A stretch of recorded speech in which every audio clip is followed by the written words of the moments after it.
Hi ನಮಸ್ಕಾರ ಸ್ನೇಹಿತರೆ, ನನ್ನ ಮತ್ತೊಂದು ಹೊಸ ವಿಡಿಯೋಗೆ ಎಲ್ಲರಿಗೂ ಸ್ವಾಗತ. ಇವತ್ತಿನ ವಿಡಿಯೋದಲ್ಲಿ ಇಲ್ಲೊಂದು ಸ್ಕ್ರೀನ್ ಶಾಟ್ ಹಾಕಿರ್ತೀನಿ. ಆ ಸ್ಕ್ರೀನ್ ಶಾಟ್ನ ನೀವು ಗಮನಿಸಿ.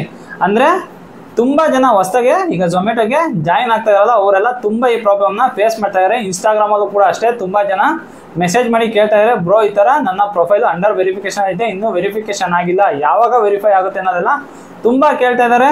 ಅಂದರೆ ಜೊತೆಯಲ್ಲಿ ನೋಡಿ ಅವ್ರದ್ದು ವೆಹಿಕಲ್ ಡೀಟೇಲ್ಸ್ ಕೂಡ ಕಂಪ್ಲೀಟ್ ಆಗಿದೆ, ಆಮೇಲೆ ಇನ್ಶೂರೆನ್ಸ್ ಡೀಟೇಲ್ಸು ಕಂಪ್ಲೀಟ್ ಆಗಿದೆ, ಟ್ರೈನಿಂಗ್ ವಿಡಿಯೋ ಕೂಡ ಕಂಪ್ಲೀಟ್ ಮಾಡಿದ್ದಾರೆ. ಆದರೂ ಕೂಡ ಅವರ ಇನ್ನೂ ID ಆ್ಯಕ್ಟಿವೇಟ್ ಆಗಿಲ್ಲ. ID ಯಾವಾಗೆಲ್ಲ ಆ್ಯಕ್ಟಿವೇಟ್ ಆಗುತ್ತೆ, ಅಕಸ್ಮಾತ್ ಏನಾದ್ರು ID ಆ್ಯಕ್ಟಿವೇಟ್ ಆಗಲಿಲ್ಲ ಅಂದರೆ ಏನು ಮಾಡಬೇಕು ಅನ್ನೋದೆಲ್ಲ ಇವತ್ತಿನ ಈ ವಿಡಿಯೋದಲ್ಲಿ ನಾನು ನಿಮಗೆ ತಿಳಿಸ್ಕೊಡ್ತೀನಿ. ಅದಕ್ಕಿಂತ ಮುಂಚೆ ಇನ್ನು ಯಾರ್ಯಾರೆಲ್ಲ ಸಬ್ಸ್ಕ್ರೈಬ್ ಮಾಡಿದ್ರೆ ವಿಡಿಯೋ ನೋಡ್ತಾ ಇರೋ ದಯವಿಟ್ಟು ಸಬ್ಸ್ಕ್ರೈಬ್ ಮಾಡಿ ವಿಡಿಯೋ ನೋಡಿ ಅಂತ ಹೇಳ್ತಾ ಬನ್ನಿ ಇವತ್ತಿನ ಈ ವಿಡಿಯೋನ ಸ್ಟಾರ್ಟ್ ಮಾಡೋಣ.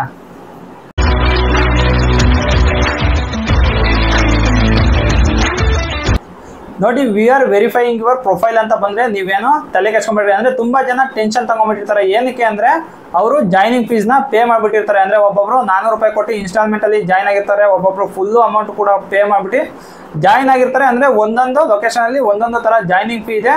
ಸೊ ಜಾಯ್ನಿಂಗ್ ಫೀಸ್ ಕೊಟ್ಬಿಟ್ಟು ಜಾಯ್ನ್ ಆಗಿಬಿಟ್ಟಿರ್ತಾರೆ. ಬಟ್ ವೆರಿಫಿಕೇಶನ್ ಅಂಡರ್ ಪ್ರೊಸೆಸ್ ಅಂತ ಬಂದಾಗ ಅಮೌಂಟ್ ಹೊರಟೋಗುತ್ತಲ್ಲ ಅಂತ ಹೇಳಿ ಸ್ವಲ್ಪ ಟೆನ್ಷನ್ ಆಗಿರ್ತಾರೆ. ಸೊ ಅದರಿಂದಾಗಿ ಮೆಸೇಜ್ ಮಾಡ್ತಾರೆ. ಅಂದರೆ 6 ಅವರ್ ಆಯಿತು ಆದರೂ ಕೂಡ ನನ್ನ ಅಕೌಂಟ್ ಇನ್ನೂ ಆ್ಯಕ್ಟಿವೇಟ್ ಆಗಿಲ್ಲ ಅಂತ ಹೇಳಿ ಎಷ್ಟೊಂದು ಜನ ನನಗೆ ಮೆಸೇಜ್ ಮಾಡಿದ್ದಾರೆ. ಬಟ್ ಏನಕ್ಕಪ್ಪ ಅಕೌಂಟು 6 ಅವರ್ ಆದರೂ ಆ್ಯಕ್ಟಿವೇಟ್ ಆಗಿರಲ್ಲ ಅಂತ ಅಂದರೆ ಝೊಮ್ಯಾಟೋಗೆ ಜಾಯಿನ್ ಆಗೋದು ತುಂಬ ಜನ ಜಾಯಿನ್ ಆಗ್ತಾ ಇದ್ದಾರೆ. ಅಂದರೆ ಒಂದು ದಿನಕ್ಕೆ ಏನಿಲ್ಲ ಅಂದರೂ 500ರಿಂದ 1000 ಜನ ಜಾಯಿನ್ ಆಗ್ತಾನೆ ಇರ್ತಾರೆ ಝೊಮ್ಯಾಟೋಗೆ. ಅಂದರೆ ಝೊಮ್ಯಾಟೋಗೆ ಜಾಯಿನ್ ಆಗೋರು ಜಾಸ್ತಿ ಜನ ಇರ್ತಾರೆ, ಝೊಮ್ಯಾಟೋಯಿಂದ ಬಿಟ್ಟು ಹೋಗೋರು ಕೂಡ ತುಂಬ ಜನ ಇರ್ತಾರೆ. ಅಂದರೆ ಹೊಸ್ದಾಗಿ ಜಾಯಿನ್ ಆಗ್ತಾ ಇರ್ತಾರೆ. ಇವ್ರಿಗೂ ಕೂಡ ಕಸ್ಟಮರ್ ಎಕ್ಸಿಕ್ಯೂಟಿವ್ ಕೂಡ ತುಂಬ ಕೆಲಸ ಇರುತ್ತೆ. ಅಂದರೆ ಪ್ರೊಫೈಲ್ನ ಕ್ಲೀನಾಗಿ ನೀಟಾಗಿ ವೆರಿಫೈ ಮಾಡಬೇಕಾಗಿರುತ್ತೆ. ಅಂದರೆ ಈ ಡಾಕ್ಯುಮೆಂಟಿಗೆ ಪ್ರೊಫೈಲು ಮ್ಯಾಚ್ ಆಗ್ತಾ ಇದೆಯಾ ಅಂತ ಹೇಳಿ ಅವರು ನೀಟಾಗಿ ಮ್ಯಾಚ್ ಮಾಡಿ ವೆರಿಫೈ ಮಾಡಬೇಕಾಗಿರುತ್ತೆ. ಅದರಿಂದಾಗಿ ಸ್ವಲ್ಪ ಟೈಮ್ ತೊಗೊಳುತ್ತೆ. ಅಂದರೆ ಈಗ 6 ಅವರ್ ತೋರಿಸಿದ್ರೆ ಅಂದರೆ 6 ಅವರ್ಗೆ ಆಗುತ್ತೆ ಅಂತ ಹೇಳೋಕ್ಕಲ್ಲ. ಒಂದೊಂದ್ಸಲ 1 ವೀಕ್ ಆದರೂ ಆಗುತ್ತೆ, ಒಂದೊಂದ್ಸಲ 2 ವೀಕ್ ಆದರೂ ಆಗುತ್ತೆ. ನೀವೇನು ಟೆನ್ಷನ್ ತೊಗೊಬೇಕಾಗಿಲ್ಲ. ನಿಮ್ಮ ಅಕೌಂಟು ಆರಾಮಾಗಿ ವೆರಿಫೈ ಆಗಿ ನಿಮ್ಮ ID ಆ್ಯಕ್ಟಿವೇಟ್ ಆಗುತ್ತೆ. ಅಂದರೆ ಸ್ವಲ್ಪ ಟೈಮ್ ಕೊಡಿ, ಏನು ತಲೆ ಕೆಡ್ಸ್ಕೊಂಡು ಹೋಗ್ಬೇಡಿ. 1 ವಾರ ಇಲ್ಲ 2 ವಾರ ಟೈಮ್ ಕೊಟ್ಟರೆ ಆರಾಮಾಗಿ ID ಆ್ಯಕ್ಟಿವೇಟ್ ಆಗುತ್ತೆ. ಅಕಸ್ಮಾತ್ ಏನಾದ್ರು ಆ ಥರ ID ಆ್ಯಕ್ಟಿವೇಟ್ ಆಗಿಲ್ಲ ಅಂದರೆ ನಿಮ್ಮ ಝೊಮ್ಯಾಟೋ ಪಾರ್ಟ್ನರ್ಸ್ ಇರ್ತಾರಲ್ಲ ನಿಮ್ಮ ಏರಿಯಾದಲ್ಲಿ, ಯಾರನ್ನಾರೋ ಒಬ್ಬರು ಝೊಮ್ಯಾಟೋ ಪಾರ್ಟ್ನರ್ ಅಲ್ಲಿ ಓಡಾಡೋಣ ನೀವು ಕೇಳಿ, ಈ ಥರ ನಾನು TL ಮೀಟ್ ಮಾಡಬೇಕು, ಝೊಮ್ಯಾಟೋಗೆ ಜಾಯ್ನ್ ಆಗಬೇಕು ಅಂತ ಇದ್ದೀನಿ ಅಂತ ನೀವು ಹೇಳಿದ್ರೆ ಅವರು TL ಲೊಕೇಶನ್ ಎಲ್ಲಿ ಇರ್ತಾರೆ, ಎಲ್ಲಿ ಸಿಗ್ತಾರೆ ಅನ್ನೋದು ಅವರು ತಿಳಿಸ್ಕೊಡ್ತಾರೆ. ಅಂದರೆ ಅವರು ಮೀಟಿಂಗ್ ಫಿಕ್ಸ್ ಮಾಡಿರ್ತಾರಲ್ಲ ಆ ಟೈಮಿಗೆ ನೀವು ಹೋಗಿ TL ಮೀಟ್ ಮಾಡಿ, ಈ ಥರ ಪ್ರಾಬ್ಲಮ್ ಆಗಿದೆ, ಇನ್ನೂ ಅಂಡರ್ ವೆರಿಫಿಕೇಷನ್ ಇದೆ, ಇನ್ನೂ ವೆರಿಫಿಕೇಷನ್ ಆಗಿಲ್ಲ ಅಂತ ಹೇಳಿದ್ರೆ ಅವರು ನಿಮ್ಮ ಪ್ರಾಬ್ಲಮ್ನ ಸಾಲ್ವ್ ಮಾಡಿಕೊಡ್ತಾರೆ. ಜೊತೆಯಲ್ಲಿ ಈ ಥರ ಆದರೆ ಓಕೆ. ಅಂದರೆ ಪ್ರೊಫೈಲ್ ಅಂಡರ್ ವೆರಿಫಿಕೇಷನ್ ಅಂತ ಬಂದಿದ್ರೆ ಪಕ್ಕ ನಿಮ್ಮ ID ಓಪನ್ ಆಗುತ್ತೆ, ಆ್ಯಕ್ಟಿವೇಟ್ ಆಗಿಕೊಡುತ್ತೆ. ಬಟ್ ನಿಮ್ಮ ID ಈ ಥರ ಬಂದಿದ್ರೆ ಅಂದರೆ ನೋಡ್ತೀನಿ ಹೇಳ್ರಿ, ಅಂದರೆ ಈ ಥರ ಬಂದಿದ್ರೆ ಪ್ರೊಫೈಲ್ ವೆರಿಫಿಕೇಷನ್ ಫೇಲ್ಡ್ ಅಂತ ಬಂದಿದ್ರೆ, ಸೊ ನೀವು ಡಾಕ್ಯುಮೆಂಟ್ ಹಾಕ್ಬೇಕಾದ್ರೆ ಏನೋ ಒಂದು ತಪ್ಪು ಮಾಡಿರ್ತೀರ. ಅಂದರೆ ಒಬ್ಬೊಬ್ರು ಏನು ಮಾಡ್ತಾರೆ ಗೊತ್ತಾ, ಅಂದರೆ ಅವ್ರ ಅಣ್ಣದ ಹೆಸರು ಇರುತ್ತೆ, ಅವ್ರ ಅಣ್ಣನ ಹೆಸರು ಹಾಕಿ ಬೇರೆಯವ್ರ ಡಾಕ್ಯುಮೆಂಟ್ ಹಾಕೋದು, ಇವ್ರ ಡಾಕ್ಯುಮೆಂಟ್ ಹಾಕಿ ಬೇರೆಯವ್ರ ಹೆಸರು ಹಾಕೋದು, ಪ್ರೊಫೈಲ್ ಬೇರೆಯವ್ರದ್ದು ಹಾಕೋದು, ಈ ಥರ ಎಲ್ಲ ಆದಂಥ ಟೈಮಲ್ಲಿ ವೆರಿಫಿಕೇಷನ್ನು ಫೇಲ್ ಆಗುತ್ತೆ. ಅಂದರೆ ಒಂದು ಸಲ ಫೇಲ್ ಆದರೆ ಅವರು ಮತ್ತೆ ಫೇಲ್ ಮಾಡ್ತಾನೆ ಇರ್ತಾರೆ. ಅಂದರೆ ತುಂಬ ಚಾನ್ಸಸ್ ಕಮ್ಮಿ ಇರುತ್ತೆ. ಅಂದರೆ ನೀವು ಫಸ್ಟ್ ಹಾಕ್ಬೇಕಾದ್ರೆ ನೀವು ಕರೆಕ್ಟಾಗಿ ನೀವು ನೋಡ್ಕೊಂಡು ಹೆಸರು, ಡಾಕ್ಯುಮೆಂಟಲ್ಲಿ ಏನು ಹೆಸರಿದೆ, ಪ್ರೊಫೈಲ್ ಫೋಟೋ ಜೊತೆಯಲ್ಲಿ ಡಾಕ್ಯುಮೆಂಟಲ್ಲಿರೋ ಫೋಟೋ ಎಲ್ಲ ಕರೆಕ್ಟಾಗಿ ಮ್ಯಾಚ್ ಆಗ್ತಾ ಇದೆಯಾ ಅಂತ ನೋಡ್ಕೊಂಡು ನೀವು ಎತ್ತಿಟ್ಕೊಂಡು ಅದಾದಮೇಲೆ ನೀವು ಅಪ್ಲೈ ಮಾಡಬೇಕಾಗುತ್ತೆ. ಅದು ಬಿಟ್ಟು ನೀವು ಬೇರೆಯವ್ರದ್ದು ಯಾವುದೋ ಒಂದು ಡಾಕ್ಯುಮೆಂಟ್ ಕೂಡ ಮಿಸ್ ಮಾಡಿ ಬೇರೆಯವ್ರ ಡಾಕ್ಯುಮೆಂಟ್ ಏನಾದ್ರು ಹಾಕಿದ್ರೆ ಅವಾಗ ನಿಮ್ಮ ಪ್ರೊಫೈಲ್ ವೆರಿಫಿಕೇಷನು ಫೇಲ್ ಅಂತ ಬರುತ್ತೆ. ನೀವು ಎಷ್ಟು ಸಲ ಅಪ್ಲೋಡ್ ಮಾಡಿದ್ರು ಅಷ್ಟೇ ನಿಮಗೆ ಫೇಲ್ ಅಂತಲೇ ಬರುತ್ತೆ.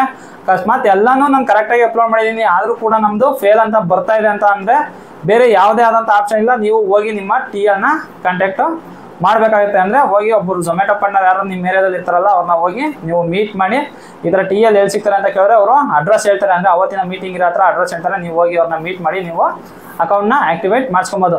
ಅಂದರೆ ವೆರಿಫಿಕೇಷನ್ ಅಂತ ಬಂದರೆ ಏನು ತೊಲೆ ಕೆಡ್ಸ್ಕೊಳಂಗಿಲ್ಲ. ಬಟ್ ಫೇಲ್ಡ್ ಅಂತ ಬಂದರೆ ಪಕ್ಕ ಡಾಕ್ಯುಮೆಂಟ್ಸಲ್ಲಿ ಏನೋ ಒಂದು ಪ್ರಾಬ್ಲಮ್ ಇರುತ್ತೆ ಅಂತ ಆದಷ್ಟು ನಿಮ್ಮ ಡಾಕ್ಯುಮೆಂಟ್ನ ಹಾಕಿ. ಎಷ್ಟೊಂದು ಜನ ತುಂಬ ಜನ ಏನು ಮಾಡ್ತಾರೆ ಅಂದರೆ ಅವ್ರ ಅಣ್ಣಂದು ತಮ್ಮಂದು ಎಲ್ಲ ಡಾಕ್ಯುಮೆಂಟ್ ಹಾಕಿ ಪ್ರೊಫೈಲ್ನ ಆ್ಯಕ್ಟಿವೇಟ್ ಮಾಡ್ಕೊಳಕ್ಕೆ ಹೋಗ್ತಾರೆ. ಅಂಥ ಟೈಮಲ್ಲಿ ಈ ಥರ ವೆರಿಫಿಕೇಷನ್ನು ಫೇಲ್ ಆಗುತ್ತೆ. ಅವಾಗ ನಮ್ಮ ಜಾಯ್ನಿಂಗ್ ಅಮೌಂಟು ನಮಗೆ ವಾಪಸ್ ಸಿಗೋಲ್ಲ, ಅವಾಗ ನಮ್ಮ ಜಾಯ್ನಿಂಗ್ ಅಮೌಂಟು ಹೊರಟೋಗುತ್ತೆ. ಅದರಿಂದ ಸ್ನೇಹಿತರೆ ನೋಡಿ, ಅಂದರೆ ಜಾಯ್ನಿಂಗ್ ಫೀಸ್ ಕಟ್ಟಿರ್ತಾರಲ್ಲ ಅದಕ್ಕೋಸ್ಕರ ಸ್ವಲ್ಪ ಟೆನ್ಷನ್ ಆಗೋ ಥರ ಅವರಿಗೆ ಆಗುತ್ತೆ. ಅಂದರೆ ಹೊಸದಾಗಿ ಬೇರೆ ಜಾಯ್ನ್ ಆಗ್ತಾ ಇರ್ತಾರೆ, ಜಾಯ್ನ್ ಆಗಲಿಲ್ಲ, ID ಇನ್ನೂ ಆ್ಯಕ್ಟಿವೇಟ್ ಆಗಿಲ್ಲ, ಅಮೌಂಟ್ ಹೊರಟೋಯ್ತಲ್ಲ, ಸುಮ್ಮನೆ ಅಮೌಂಟ್ ವೇಸ್ಟ್ ಆಗೋಯ್ತಲ್ಲ ಅನ್ನೋ ಟೆನ್ಷನಲ್ಲಿ ನನಗೆ ಇನ್ಸ್ಟಾಗ್ರಾಮಲ್ಲಿ ತುಂಬ ಜನ ಮೆಸೇಜ್ ಮಾಡಿದ್ರೆ.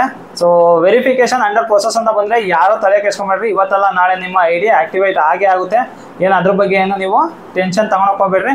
ಬಟ್ ವೆರಿಫಿಕೇಶನ್ ಫೇಲ್ಡ್ ಅಂತ ಬಂದರೆ ನೀವು ಸ್ವಲ್ಪ ಟೆನ್ಷನ್ ತಗೊಳ್ಬೇಕಾಗುತ್ತೆ. ಅಂದರೆ ನೀವು ಕೂಡ ಜಾಯ್ನಿಂಗ್ ಫೀಸ್ ಕಟ್ಟಿರ್ತೀರಾ, ಬಟ್ ಡಾಕ್ಯುಮೆಂಟ್ ಅಪ್ಲೋಡ್ ಮಾಡೋ ಅಂಥ ಟೈಮಲ್ಲಿ ಏನೋ ಒಂದು ಮಿಸ್ಟೇಕ್ ಮಾಡಿರ್ತೀರಪ್ಪ. 100% ನೀವು ಮಿಸ್ಟೇಕ್ ಮಾಡಿಲ್ಲ ಅಂದರೆ ಫೇಲ್ ಆಗಲ್ಲ, ಏನೋ ಒಂದು ಮಿಸ್ಟೇಕ್ ಆಗಿರುತ್ತೆ. ಸೊ ಆ ಮಿಸ್ಟೇಕ್ನ ನೀವು ಕರೆಕ್ಟಾಗಿ ನೋಡ್ಕೊಂಡು ಇನ್ನೊಂದ್ಸಲ ಅಪ್ಲೋಡ್ ಮಾಡೋಕ್ಕೆ ಟ್ರೈ ಮಾಡಿ. ಅಂಥ ಟೈಮಲ್ಲಿ ಅಪ್ಲೋಡ್ ಆಗಿ ವೆರಿಫೈ ಆದರೂ ಆಗುತ್ತೆ.